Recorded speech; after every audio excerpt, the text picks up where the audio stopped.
प्रारब्ध के सभी दर्शकों को मेरा नमस्कार। मेरा नाम है संदीप आर के सिंह और आज हमारे साथ श्री पुष्कर अवस्थी जी। फिक्रदा, बहुत बहुत स्वागत है आपका। राम राम भैया, राम राम। दर्शकों, आज का जो विषय है, धुरंधर मूवी में आपने एक शब्द बहुत सुना, बलोच। रहमान बलोच, उजैर बलोच, और जो हमजा अली मीर मतलब मजारी जो आता है वो भी बलोचिस्तान से आता है। और जो रणवीर सिंह ने प्ले किया है रोल, और उसने यह दिखाया कि वो वहां का लड़ाका था और उसके परिवार वाले भी लड़ाके ही थे और पाकिस्तानी सेना ने उनके साथ बहुत अत्याचार किया। यह फिल्म में भी उस दृश्य में दिखाया गया जब वो दोबारा अपने बलोच जगह पे जाता है और वहां के लोग कहते हैं कि पूरे गांव के पानी में जहर मिला दिया आईएसआई वालों ने, और उन्हीं आईएसआई वालों के लिए हथियार लेने जाता है। तो पाकिस्तानी सेना ने या पाकिस्तानी आईएसआई ने या पंजाबी जो उनका है कल्चर, वो इस्लामिक साम्राज्य जो है वो अपने लोगों पर अत्याचार करता है। उसका पुराना यही उसका हैबिट है, यही मॉडस ऑपरेंडी है। पर बलोच लोग जो हैं वो 47 से ही अब तक अपनी स्वतंत्रता के लिए लड़ रहे हैं, सदैव लड़ते रहे हैं। और उसकी परिणति हमें दिखी 2-3 दिन पहले एक हमला हुआ पाकिस्तानी सेना पर। पुष्कर, जरा डिटेल्स बताएं, कैसा हमला हुआ और ये क्या बाकी हमलों से कितना अलग था जी।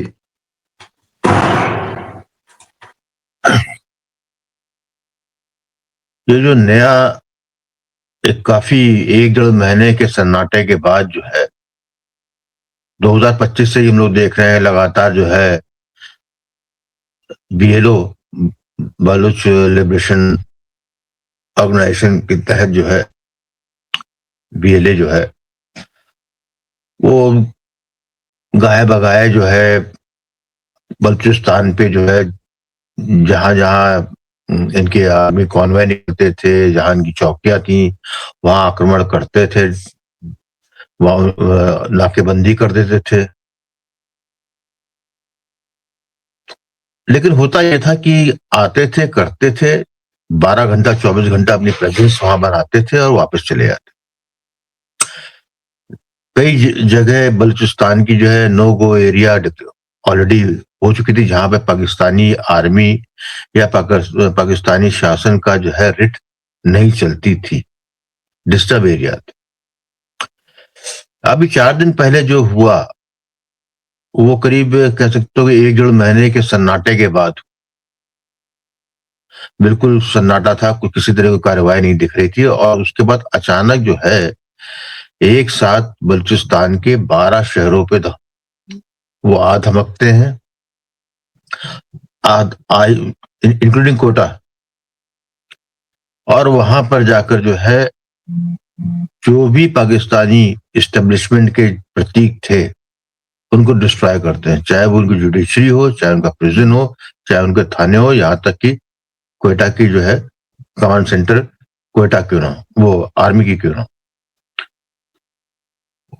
इस बार ये हुआ है कि उन्होंने जो है वहां से भागे नहीं, पूरा डिस्टर्ब किया। और उसके बाद जो है कुछ जगहों पे तो उन्होंने अपनी प्रेजेंस बना ली और कल तक जो है वो वहां पे थे। इसने बड़ी हलचल मचाई पाकिस्तान में। और सिर्फ इतना ही नहीं किया इन लोगों ने, उसके बाद इन्होंने 1 तारीख की रात या 2 तारीख की कह सकते हैं ग्वादर में किया। ये सब चल ही रहा था, उसके ग्वादर में किया। वो ग्वादर जो है एक ऐसा एरिया है जहां पर कि पूरी तरीके से चाइनीज प्रेजेंस इस वक्त है। मतलब उनका एयरपोर्ट चाइना कमांड करता है, बंदरगाह चाइना कमांड करता है, और वहां पे उनकी प्राइवेट सिक्योरिटी भी है जो चाइनीज है। उन्होंने 6-7 रास्तों से जो है घेर के ग्वादर पे आक्रमण किया। यूजली जो है जब एक चीज चल रहा होता है तो कोई नया कोई निशाना वो लोग नहीं बनाते, लेकिन ये भी हटके हुआ है। उसका असर ये हुआ है कि आज क्वेश्चनेबल हो गया है कि वेदर बलूचिस्तान में पाकिस्तानी इस्टेब्लिशमेंट या आर्मी की कोई रिट रह गई है कि नहीं, या नहीं रह गई। स्वयं जो बलूचिस्तान में जो चीफ मिनिस्टर जो है, जो कि पाकिस्तानी इस्टेब्लिशमेंट का टट्टू है, वो ऑन कैमरा रो रहा था। तो यहां हमको दो बात समझे कि ये जो रिसर्जेंस हुआ है और एक बिल्कुल नए अवतार में, इसका क्या मतलब है, और जिस तरीके से बलूच लीडरशिप अपने वीडियोस निकाल रही है, इसमें अपना चेहरा दिखा रही है, उसमें जो है मोटरसाइकिल में जो है चल रहे हैं यूजली, और उनके हैंडल जो है वो धुरंधर म्यूजिक का ट्रैक जो है बैकग्राउंड में इस्तेमाल कर रहे हैं।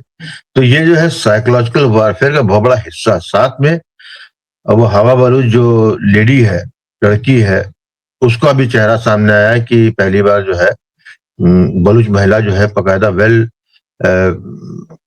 जो बलूच के जो ड्रेस है, बलूच की जो झंडा है और जो फाइनेस्ट आर्मामेंट जो बंदूक है वो लेके जो है ऑटोमेटिक गन लेके वो शूटिंग कर रही है, मार रही है।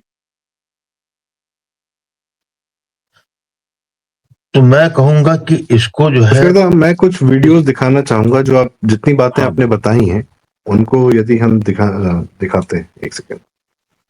अब ये देखिए दर्शकों, पूरी सीरीज है इसकी कि बलोच का जो आदमी है वो ये जो आपका आईएसआई, ये ख्वाजा वो है, इनका डिफेंस मिनिस्टर है।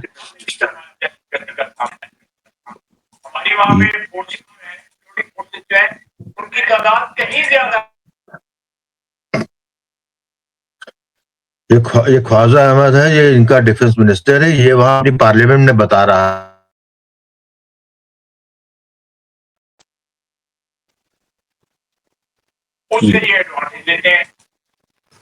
ये। अब मैं आवाज म्यूट रखूंगा और हम बस वीडियोस देखेंगे। ये आदमी भी रो रहा है, लश्कर तैयबा का कमांडर राना मोहम्मद अशफाक, ये रो रहा है और कह रहा है कि हम पर बहुत तगड़ा अटैक किया बीएलए ने। यहाँ पे पाकिस्तानी सेना भाग रही है। जब उनको इस तरीके से दिखाया जा रहा है, तो जब अटैक हो रहा है तो पाकिस्तानी सेना भाग रही है। और मैं वो वीडियो देखना चाहता हूँ, बड़ा शानदार था, जिसमें वो बाइक पे वो लोग लहराते हुए चल रहे हैं। ये हवा बलोच है, ये 22 साल की बेटी है जो वहां पर सुसाइड बॉम्बिंग के स्क्वाड के रूप में सामने आई है। एक 60-70 साल की बूढ़ी महिला का भी है कि उन्होंने बीएलए की ड्रेस पहनी है। ये एक 13 पाकिस्तानी सोल्जर मरे इस ब्लास्ट में। बैंक्स जलाए हैं, सबसे इंटरेस्टिंग ये है, बैंक्स भी जलाए हैं बलूचिस्तानियों ने। पाकिस्तान और क्वेटा में अब पूरी तरीके से कब्जा कर चुके हैं, जो बलूचिस्तान का वह है राजधानी। और वहां पर भी उनके कई सारे वीडियोस दिख रहे हैं कि वो आसानी से घूम रहे हैं सड़कों पर। Taking control of Mangochar city in Kalat district, seizing government buildings and military installations. यह भी खबर आई है कि जो वहां का आईजी इत्यादि होते हैं, जो वहां के पुलिस के बड़े अधिकारी या सेना के बड़े अधिकारी होते हैं, वह लोग बलूचिस्तान अब जाना नहीं चाहते, मना कर रहे हैं कि वहां हमारी पोस्टिंग नहीं होगी। और ये टॉप लेवल ऑफिसर्स हैं। दादा, जो यह अब इस अटैक को आप, अच्छा कुछ दिन पहले जो जाफरा एक्सप्रेस पर अटैक हुआ था वो तो बड़ा अद्भुत ही था, किडनैप कर लिया था, 2-3 बार उस पर अटैक किया। और अब जो ये धृष्टता तो नहीं कहेंगे, अब जो अपना शौर्य दिखा रहे हैं, जिस प्रकार से वीडियो बना के रिलीज कर रहे हैं, जो आपने कहा बाइक वाला, वो तो बड़ा शानदार है, वो ढूंढने पे भी मिल नहीं रहा है कि जिस तरीके से बाइक पे लहरा लहरा के जा रहे हैं। और बलूचिस्तान का जो मुख्यमंत्री है, मुझे लगता है 50-60 गाड़ियों के काफिले में जा रहा है, उसको इतना डर था, और ये लोग लहरा रहे थे, अपनी सारी चीजें कर रहे थे। खैर, पुष्कर दा, क्या यह जो संघर्ष है 47 से जो चालू हुआ, ये अपनी परिणति की तरफ जा रहा है? इसमें कोई संदेह नहीं है। जैसा तुम्हें संदीप मालूम ही है, हम लोग बात भी करते हैं, मैं लिखता भी रहा हूँ, 2019 से लिख रहा हूँ। ये 2020 से और 2030 का पीरियड जो है, ये जो कालखंड है, ये मंथन काल है, और इसके अंदर पुराने चीजें टूटेंगी और नया का सृजन होगा। मुझे ये तो नहीं मालूम कि साल में क्या होगा, लेकिन यह है कि हम आधे रास्ते पे आ चुके हैं, संधि काल आ चुका है। यह पुराना वर्ल्ड ऑर्डर हमको स्पष्ट रूप से बिखरता हुआ, टूटता हुआ, चरमराता हुआ दिख रहा है, गिर रहा है, गिर गया भी है, कई स्तंभ गिर चुके हैं। और अब जो है प्रोसेस, पेनफुल प्रोसेस स्टार्ट होना है नए सृजन का। तो ये जो बलूचिस्तान है, ये नए सृजन का प्रतिफल होगा।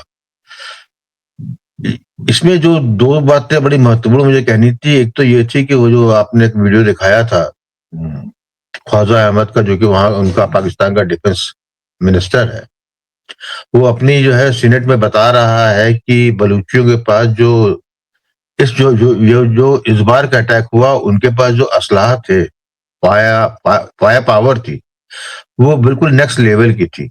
और यहां तक उसने स्वीकारा कि ये उनके पास इतने एडवांस वेपन्स थे जो उनकी सेना के पास नहीं। ये बड़ा महत्वपूर्ण है। तो इसके मतलब ये नई खेप क्या आई, ये 1.5 महीने का सन्नाटा क्या था, उसको भी समझा देता हूं। देखिए, इस वक्त दुनिया में जो कुछ भी हो रहा है, अपने प्रारंभ के सभी दर्शकों को मैं बताऊंगा, जो भी जियो पॉलिटिक्स में जरा भी इंटरेस्ट रखते हैं, आप जो भी डिजिटल प्लेटफॉर्म पे, मीडिया पे और टीवी पे हेडलाइन देख रहे हैं, उस पे मैं ये तो नहीं कहूँ भरोसा मत कीजिए, लेकिन उन हेडलाइंस का कोई अर्थ नहीं है, उन खबरों का कोई अर्थ नहीं, क्योंकि उस हेडलाइन और उस खबर के पीछे जो सत्य है, वो असली खबर है जो आपको देर से सामने आए।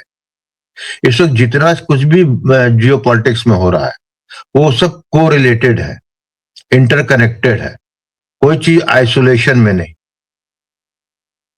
अमेरिका और भारत के बीच में जो परसों तथाकथित ट्रेड डील की बात हुई है, वो भी इसका ही एक अंग है, ये समझ लीजिए। उसका अंग क्या है? अमेरिका के राष्ट्रपति ने फोन करके जो है प्रधानमंत्री नरेंद्र मोदी से बात की। दोनों में क्या बात हुई कोई नहीं जानता, केवल ट्वीट आते हैं। पहला ट्वीट आता है सर्जियो घोर का, जो कि एम्बेसडर अमेरिका के इंडिया में, कि pay attention for a new update. और उसको थोड़ी देर बाद जो है ट्रम्प का एक बड़ा सा जो है ट्वीट आया था, जिसके अंदर जो है अपनी आदता अनुसार जितने उसको कहना था और तारीफ करनी थी सब किया उसने। उसके बाद उसमें कई चीजें कही गई।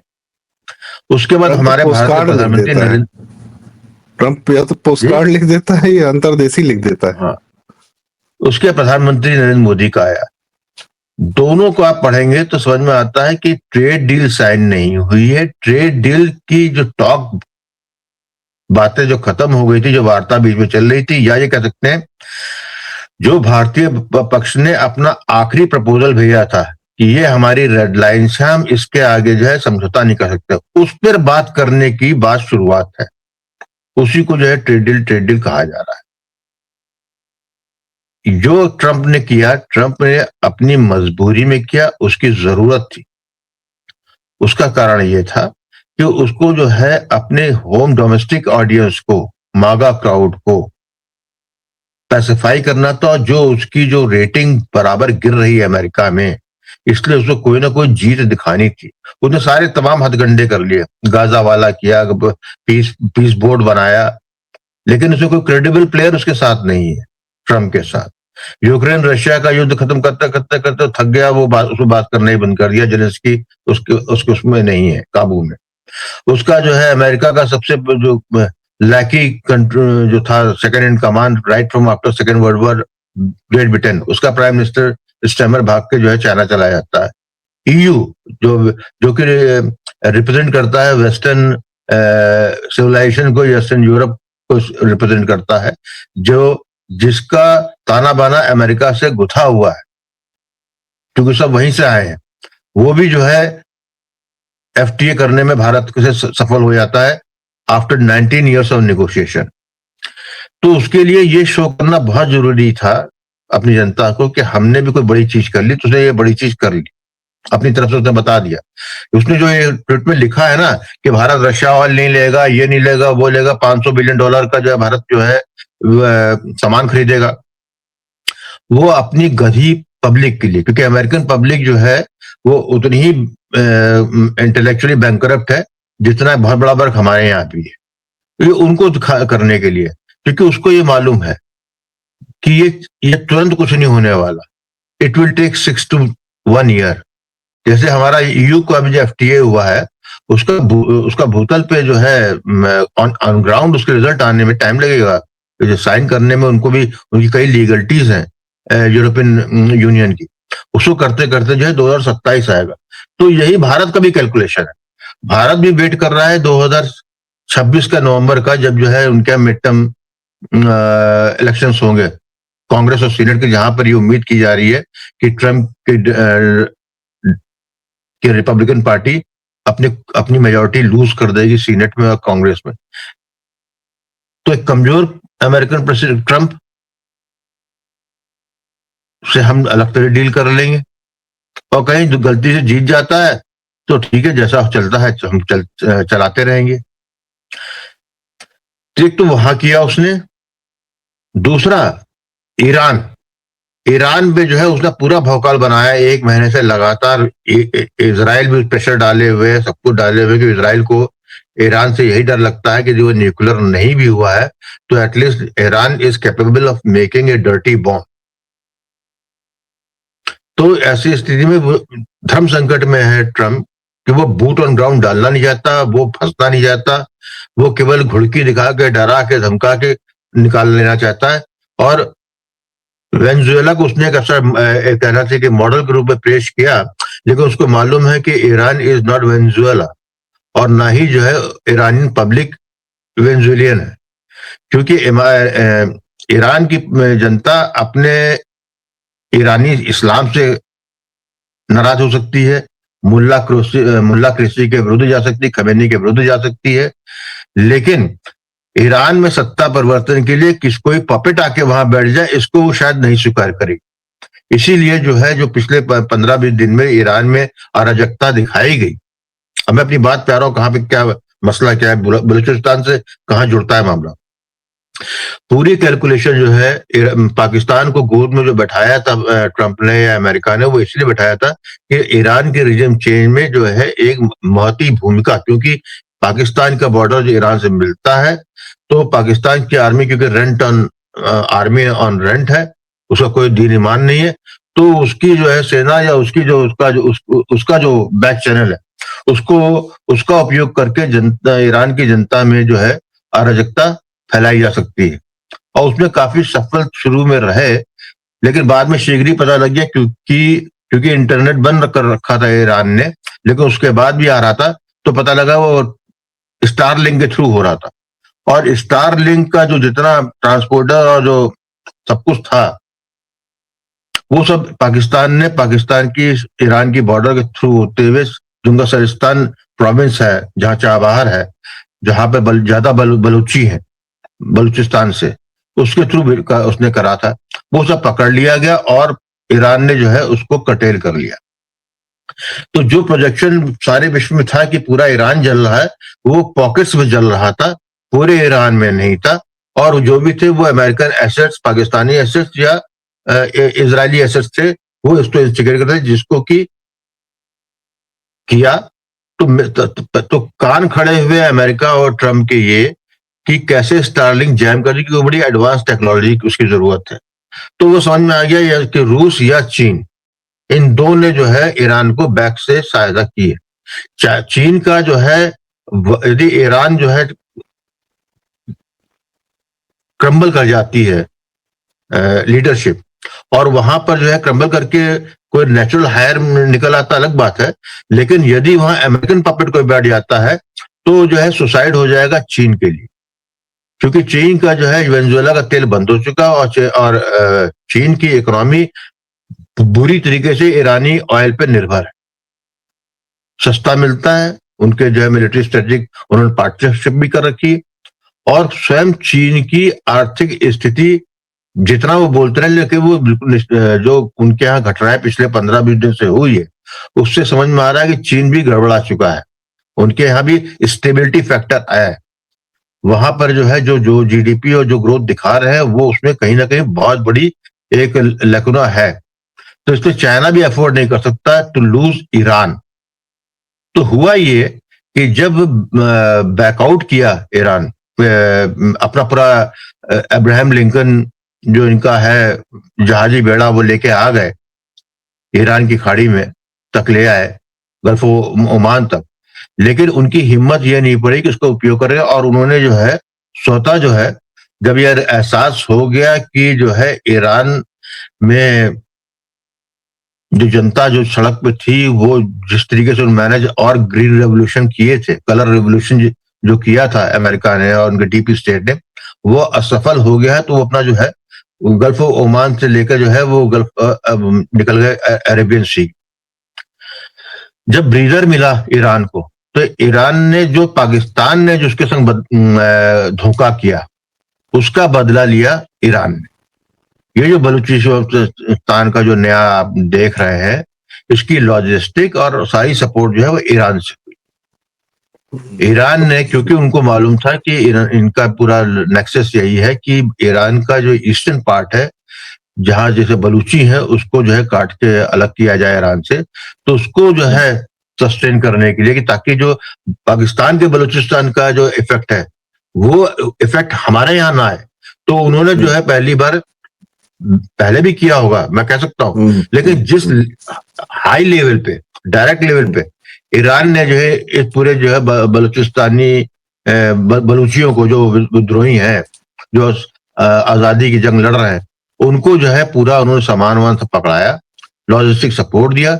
इसीलिए आप देख रहे हैं कि वो बड़े फायर पावर से, बड़े ऑथेंटिक इंटेलिजेंस से, क्योंकि आप ये समझिए ना कि यदि 12 जगह हुआ है, तो पाकिस्तान की आईएसआई का बहुत बड़ा फेलियर है।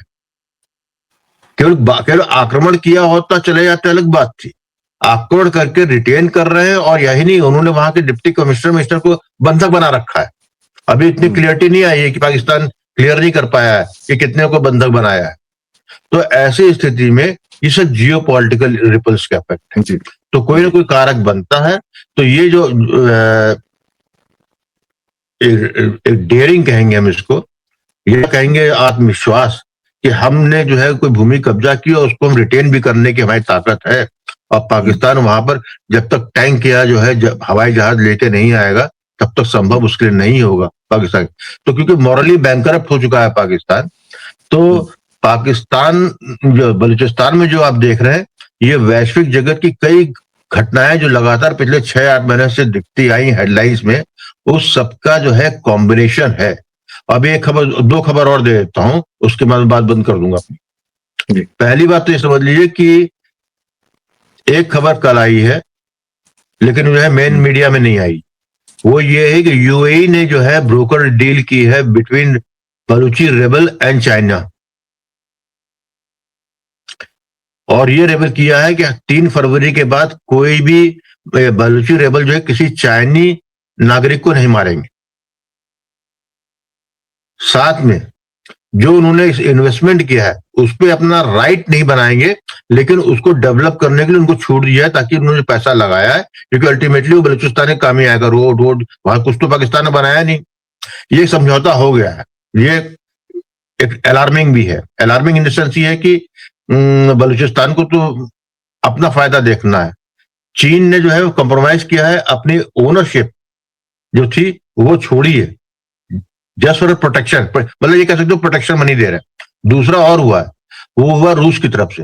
रूस ने कहा है कि ईरान के जितने न्यूक्लियर है उनका प्रोग्राम, उसको हम अपने प्रोटेक्शन में लेते हैं और इंश्योर करते हैं कि उसका मिसयूज ना हो। इसका अर्थ क्या हुआ कि इसका मतलब यह है कि ओपन गेम है अमेरिका के लिए। समझा दिया अमेरिका को कि यदि हम जो है प्रोटेक्शन के नाम पे उनके न्यूक्लियर फैसिलिटी को, ताकि वो जो है इजराइल या अमेरिका की तरह के लिए उपयोग ना करें, उसका प्रोटेक्शन देते हैं। लेकिन उसी के सहारे यदि जो है 10 टन का और 20 टन का कोई छोटा मोटा एटॉमिक बम जो है पकड़ा दे ईरान को रूस, करेगा कि नहीं करेगा अलग बात है, लेकिन जो भी जो आपके फील्ड पे लोग हैं या जो भी इसमें ईरान को अब नजर लगाए हुए हैं, वो इसको मान के चल रहे हैं ये भी हो सकता है। इसलिए एक कंस्ट्रेंट आ गया है, एक ब्रेक लग गया है। तो कहानी ये है कि बलूचिस्तान में जो आप देख रहे हैं, जो रीले देख रहे हैं, जिस धड़कते से वो अपने प्लेटफॉर्म पे जो है वीडियो डाल रहे हैं, जिस तरीके की बात कर रहे हैं, जिस तरीके से पाकिस्तान की लीडरशिप रो रही है और वो जो बलूचिस्तान जाने से बच रही है, तो समझ लीजिए कि श्री गणेश चालू हो चुका है, जो कि पिछले 7 दशकों का एक लंबा सफर था। ये 5वीं बार, इससे पहले भी 4-5 बार जो है बलूचिस्तान जल चुका है, लेकिन इस बार जल नहीं रहा है। इस बार अपने कदम बैठा रहा है, जमा रहा है, और किसी भी राष्ट्र के उदय होने में, एक बात समझ लीजिए, पाकिस्तान की नालायकी से जल सकता है, लेकिन बलूचिस्तान को रिकॉग्निशन या बलूचिस्तान को स्वयं को आजाद करके उसकी स्वीकार्यता कराने के लिए उसको विश्व के चंद बड़े देशों की जो है पावरफुल, उनकी जो है बैकिंग चाहिए, उनका सपोर्ट चाहिए। तो इसमें ईरान, अभी अमेरिका इसमें कहां तक है मैं नहीं कहता, लेकिन चीन यदि जो है इस तरह कोई बैक एंड डील करता है, जिसका मतलब चीन तैयार है। चीन को केवल बलूचिस्तान में जो उसका जो है इतना $1 बिलियन लग चुके हैं, और क्योंकि सीपैक यदि फेलियर डिक्लेयर होता है तो शी का सरवाइव करना मुश्किल है, बिकॉज शी का ही ये ड्रीम प्रोजेक्ट था, सीपैक और ये बेल्ट रोड वाले जो इनकी स्कीम थी। और ये $20 बिलियन से ज्यादा खर्चा हो चुका है, पर जमीन पर कुछ नहीं दिखा, क्योंकि भरोसा भी किया तो किस पे किया? पाकिस्तान पे, अंधे कुएं में, ब्लैक होल पे। वो तुम्हारा सब कुछ छीन लेगा, ले लेगा और तुमको पेंडुलम बना के घुमाता रहेगा। खैर, तो अच्छा है, 2 लोग बड़े होशियार थे, एक दूसरे के साथ होशियारी करके, चीन और पाकिस्तान। बलूचिस्तान का अब अलग हो जाना जो है जरूरी है, मतलब मोदी के कार्यकाल में हो जाए, मोदी जी के कार्यकाल में तो बहुत अति सुंदर। पाकिस्तान टूटे तो सही, बहुत आवश्यकता है। सबसे बड़ी बात इसका जो टेक अवे है कि उन लोगों ने अपने आप को, ठीक है मुसलमान हैं जो भी हैं, पर अपनी जो प्रांतीय, अपनी जो प्राकृतिक, जो उनका गर्व है कि वह बलोच है, एक इलाके से, जो एथनिसिटी है, उसको उन्होंने अहमियत दी, अपनी सभ्यता को, अपने कल्चर को अहमियत दी है। ये बहुत बड़े सौभाग्य की बात है, और इसीलिए यह प्रकृति उनको पाकिस्तान से अलग करने जा रही है, क्योंकि पाकिस्तान तो अप्राकृतिक था, कुछ लोगों के दिमाग की उपज थी, उसको जबरदस्ती बनाया गया, बसाया गया, भाषा डाली गई, सब कुछ किया गया। प्राकृतिक तरीके से भारत की सारी सभ्यताएं एक दूसरे के साथ आराम से रहती हैं, पाकिस्तान वह कभी नहीं कर सकता था, इसीलिए बलूचिस्तान अब अलग होने की दिशा में आगे बढ़ गया। खुशी तो बहुत बहुत धन्यवाद, आपने हमें समय दिया, जानकारी साझा की। बड़ा आवश्यक है यह देखना, जियोपॉलिटिकल का ये एस्पेक्ट भी, और बहुत कुछ होते हैं हुए देखेंगे। आपने जैसे कहा मंथन काल है, तो यह भी सही। दर्शकों, आपको आज की बातचीत, चर्चा, जानकारी कैसी लगी? कृपया हमें कमेंट्स में अपनी राय जरूर बताएं। कृपया वीडियो लाइक करें, शेयर करें, आपके माध्यम से बातें थोड़ी दूर तक जाती तो हमें भी अच्छा लगता है। और चैनल जरूर सब्सक्राइब करें। प्रारब्ध। बहुत बहुत धन्यवाद, नमस्कार, जय श्री राम। राम राम भैया, राम राम।